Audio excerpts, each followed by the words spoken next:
Warning, this podcast contains really bad magic tricks.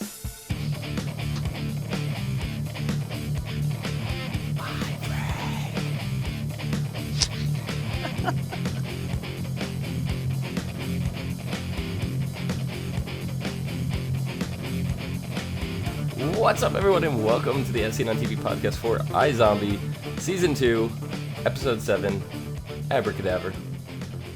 I'm your host, Dom. With me, my co-host, B. Hi. How's it going?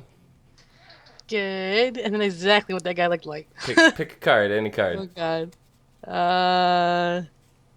The ace. Right there. What? I can't see them. You're not supposed to tell me. Is this the card? Okay, your That's the card card. is, without looking, look, my eyes are right here. Without looking, it's the Ace of Hearts. Yeah. Oh. Wow, look at that trick. That's amazing. See, I'm so good. So, what'd you think of this episode?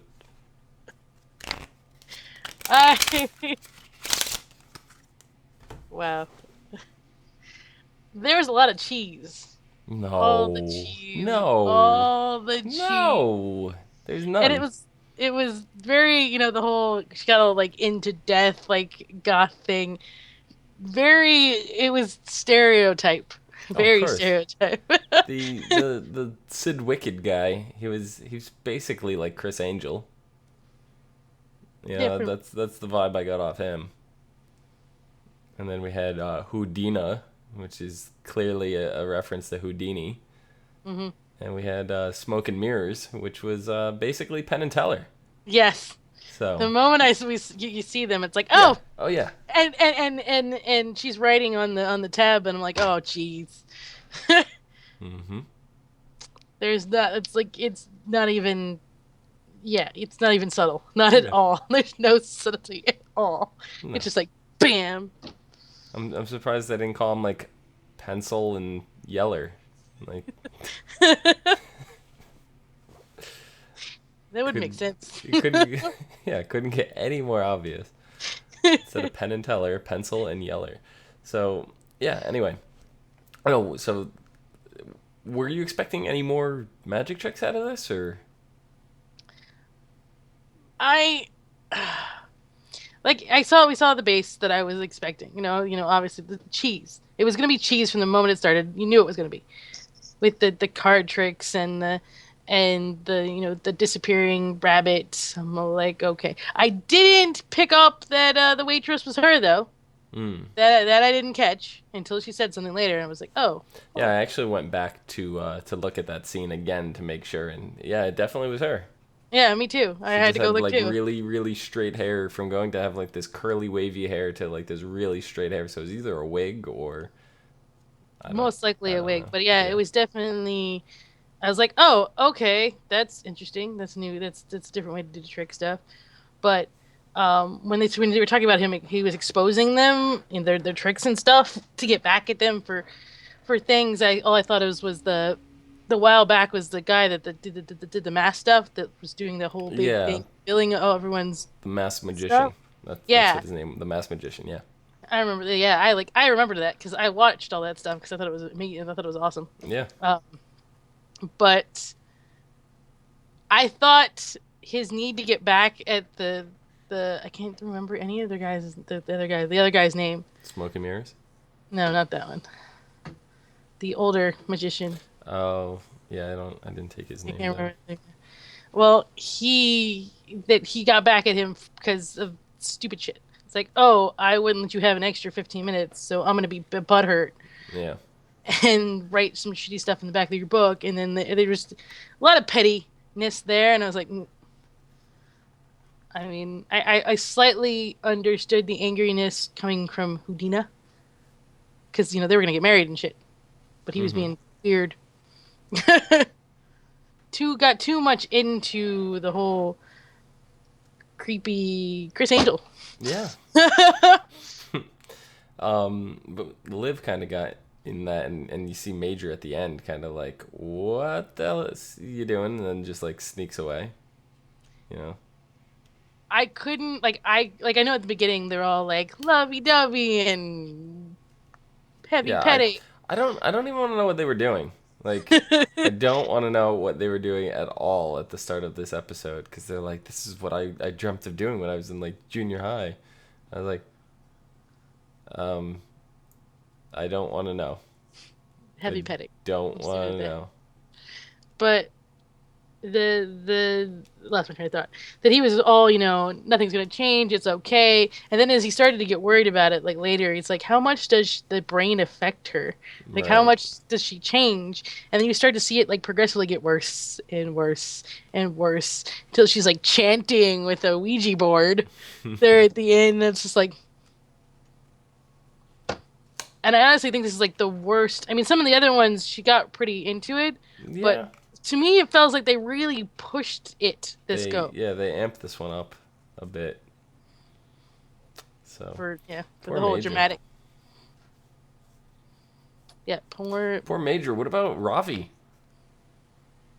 What about Ravi and his girlfriend? Like, what the hell was that? super obsessed psycho girlfriend.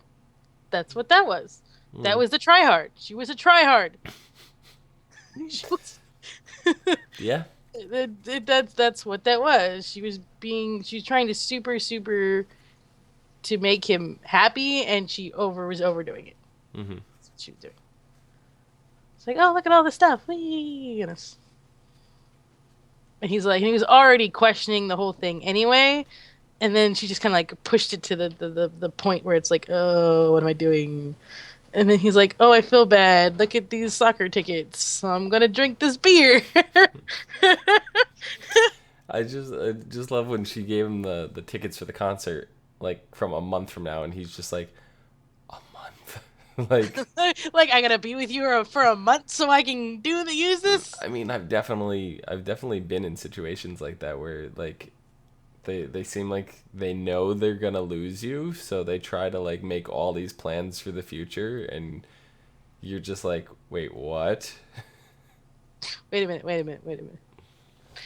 I I can't say I have, but I haven't. Like it's. I have a tendency either be like in okay relationships, or I got the guy that's like super obsessed in like 2 seconds flat, and I'm like, what is wrong with you? Mm-hmm. And they're like, oh, and the one guy like I'll give you 3 days, and he was already talking marriage, and I'm like, whoa, I'm gonna go over here. Goodbye, thank you, Noah.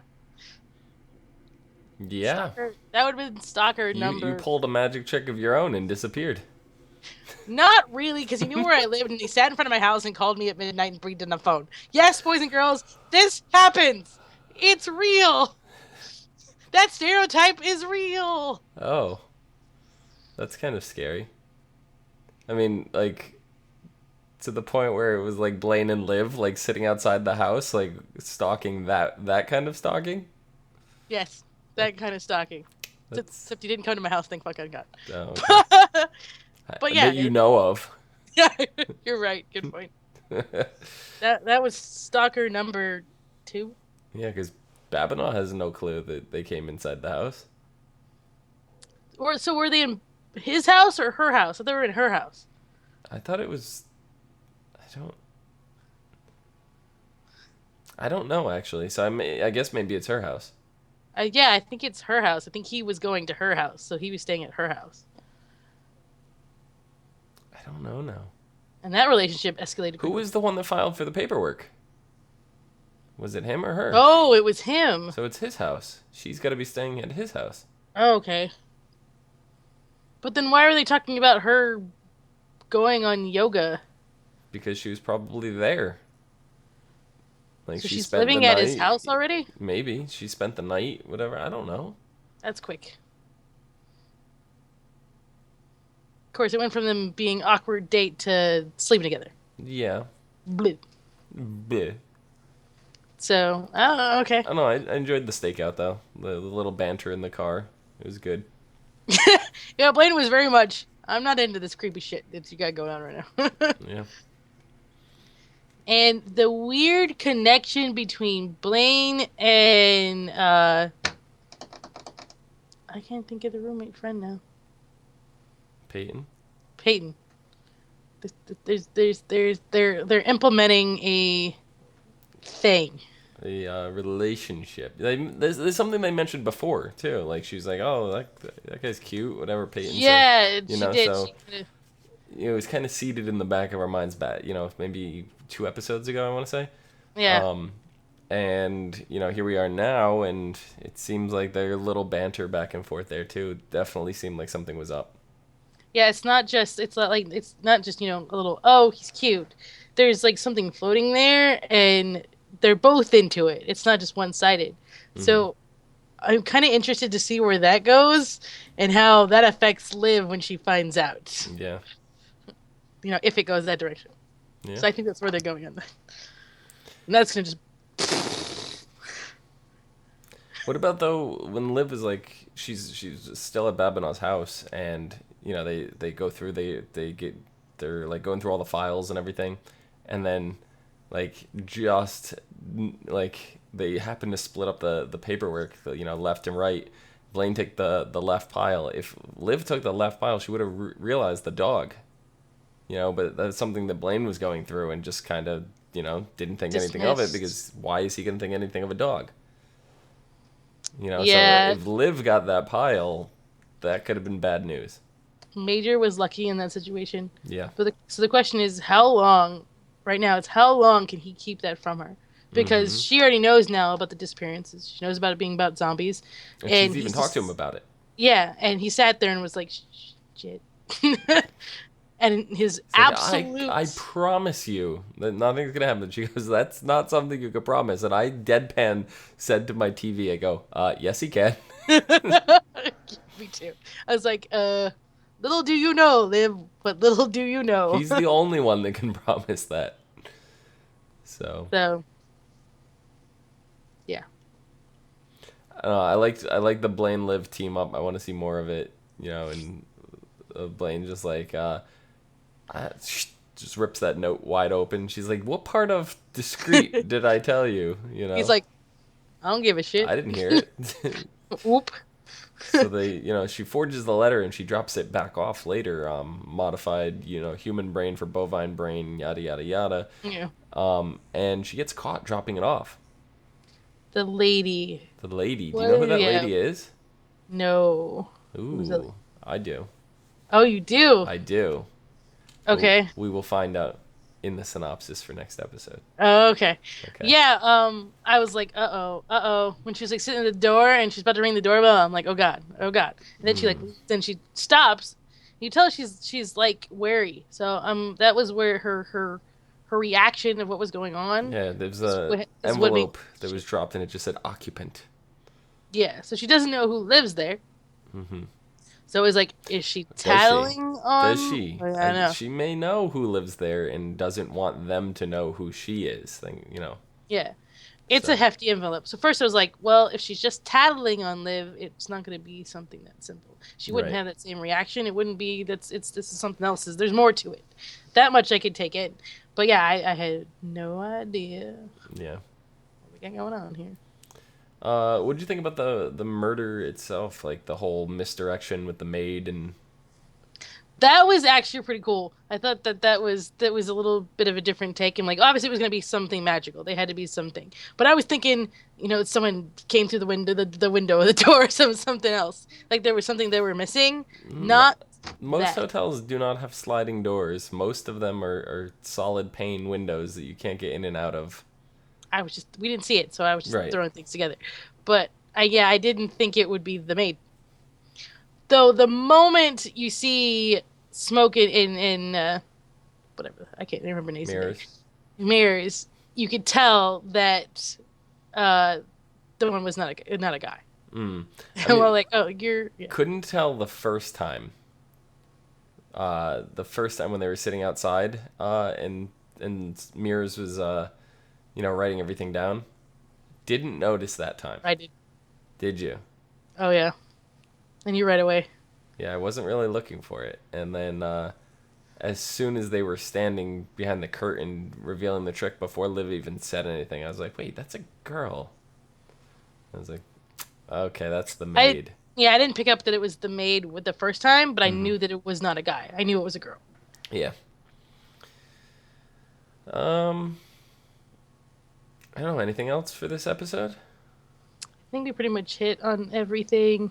I'm poor Avi with Peyton that he went in for the kiss. Yeah. And then it got weird. Yeah, and he he's got friend zoned. Yeah, major friend zone. She wasn't ready. She's definitely not ready for that. If they choose to go down that direction, and we already know that she may have her attention elsewhere. Mm-hmm. So I think that's exactly what it is. Is she's focused on Blaine right now, even though like she's not in a relationship or even actively pursuing it, but the seed is there, and she doesn't want to do anything to mess that up in her head. And not to mention, I mean, it's a weird situation because she upped and left, and she's still trying to figure things out. I think with everything, her life, and Yep. And this whole, her life's in danger possibility. Mm-hmm. Yeah. All right. So next week. No, is it next week? 2 weeks. I think it's 2 weeks.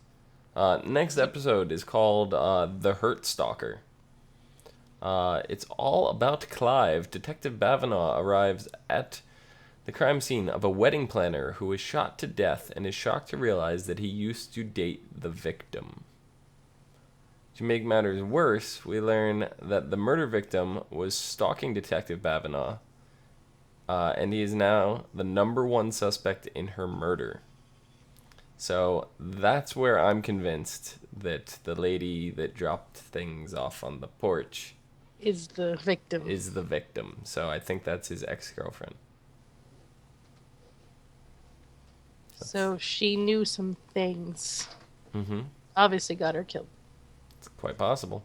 And he was trying to go to him to try to save herself. Could be, yeah. Liv and Ravi pose as an engaged couple in order to infiltrate the victim's wedding planning business. That should be interesting. Yeah. And meanwhile, Major is having a tough time dealing with Liv on stalker brains. So we're going to have all of the stalker cliches. Pretty much. The heavy breathing and everything. Just going to call Major. Yep.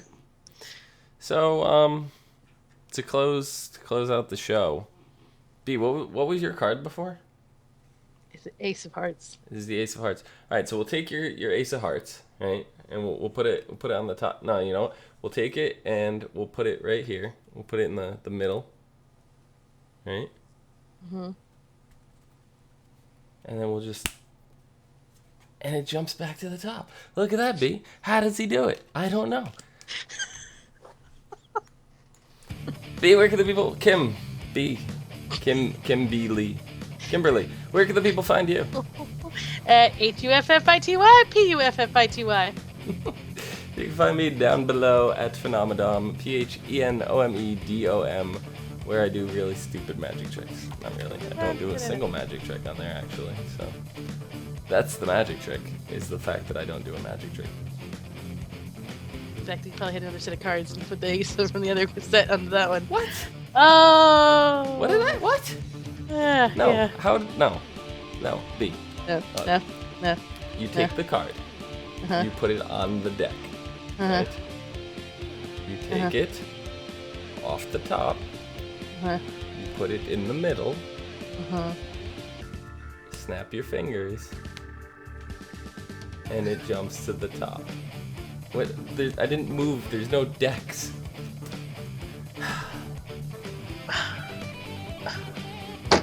You can find us all on Facebook, Gmail, G+, Twitter, and right here on YouTube at /ASOTVpodcast for some more podcasts for some of your favorite TV shows. Till next week, I will not reveal my secrets.